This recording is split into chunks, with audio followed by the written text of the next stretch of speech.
Came out this morning for my post float fly checkout. Unfortunately, it's very misty. I mean, I've waited a bit. The mist has cleared somewhat, but it's still pretty darn misty. It's, I think, officially after sunrise now. Yep, it is. You can't see the sun. I've put the wheels back on the UMX Timber. I put the wheels back on the Beaver.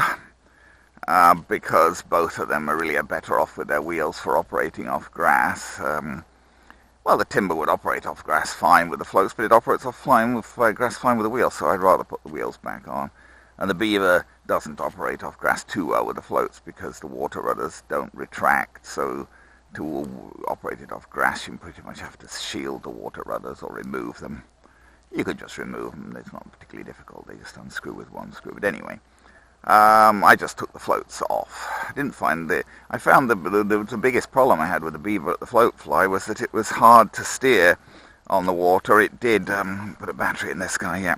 It did steer, I mean, but it turned a very wide circle, and it wasn't just mine. I watched someone else, turning there, land and turn theirs and trying to taxi it in, and it was basically the same thing.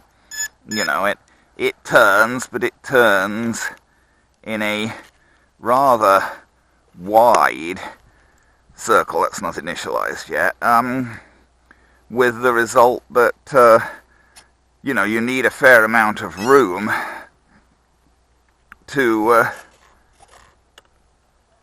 almost looks as if that seems to have gone out of trim a bit, doesn't it, that rudder,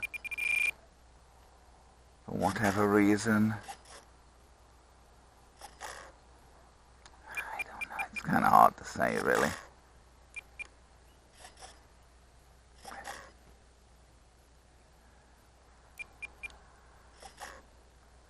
Close enough. The Beaver flew well generally off the water. It took off fine, landed fine. The only problem I had was taxiing it in. The first time I tried to taxi it, and I was too close to the bank for the turning circle for it to get round the turning circle. But I watched someone else do exactly the same thing, and he got it stuck behind the boat because he couldn't turn it round fast enough. It just doesn't turn in a very tight circle on the water, so you trying to taxi it into yourself if you've not got a fair amount of room can be tricky. We don't want to take this guy too far away. The mist is getting better. I've got visibility to a fair distance now, but still, got to be a little careful. This is the UMX Timber. I only flew mine off the water once, actually. I could have flown it more, but I mean, it was a very tiring day at the float fly. By the time I was finished, I had enough. But there was a young fellow there with one, and he flew his about 10 times. He was charging his batteries off a power pack. Tail dragger, try and keep... Yeah, it takes off the grass really nicely with those wheels. I'm very impressed with that, really. Flat up. Yep, I'm very impressed how it takes off the grass with those wheels. You can certainly see, I can anyway, certainly see the lights there. Let's not go too far, as I say. We're still in stabilized mode.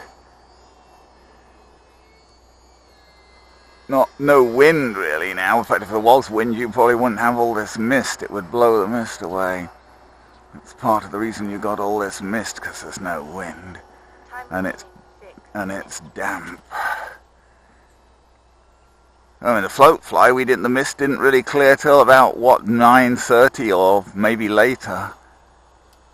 The mist was hang on for a long time. I am not going to stay here that long. I wanted to fly the Beaver and the Wilga as well, but I want a bit less mist than this, ideally. This guy I'm not taking him very far away from myself.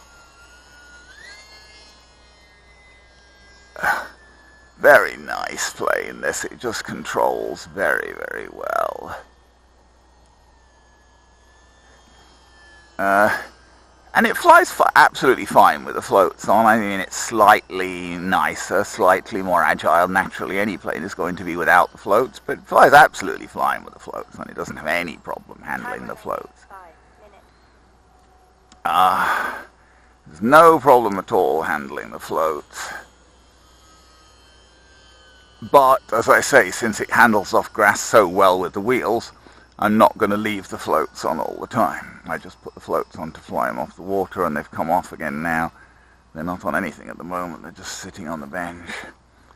They were on the little Cub S before that set of floats. He doesn't fly so well with the floats because he's got a little one-celled motor, so he's hardly got enough power. He'll land on floats okay, but trying to make him take off on the floats is... Even on water, I couldn't get him unstuck, really, unless there was some wind to give him extra lift. He would just taxi around on the water and not come off. Not this guy. This guy comes off absolutely fine. In fact, the other guy who was flying the one at the float, he had the slats on his. I haven't put the slats on mine. And he was using full flaps as well. And with slats and full flaps, the thing would jump up off the water within about 3 inches of, where he throttled it up. It was just incredible. He just throttle it up, and within about 3 inches it would be up off the water. Anyway, I really just bought him today to check him out, although mind you, it's still more misty than I'd want it to be, really, to fly the bigger planes. Hoping the mist would clear. You can really see those lights there. He's got the 2 white lights, one on either side of his prop at the front, like landing lights, and he's got like strobes and red and green navigation lights on the tips of his wings, and flashing strobes and flashing red strobes on the top and bottom. I was a bit worried about dipping the wing in the water with those strobes, because you never like to dip electrics in the water, and you certainly can't guarantee that you won't dip a wing in the water when you're on the water, and generally you do dip a wing in the water at some point. And the other guy dipped his wing in the water more often than me because he was flying. It lands so nicely. See how nicely that lands on the grass with those big wheels? Really impressed that a micro can land on a grass field. And this is not like it's nicely mowed and whatever, but it's not like a golf green or whatever. It's it's somewhat rough. I can feel the roughness even through my boots. And yet this plane lands so nicely on it with those big wheels. Very impressed by that. There's his lights. Yeah, very, very pleased indeed with this plane. The only reason I didn't fly more at the float fly was just because I had other things to fly, and I was taking video and whatever, and it was a long, fairly tiring day ultimately by the time I finished, but quite successful on the whole.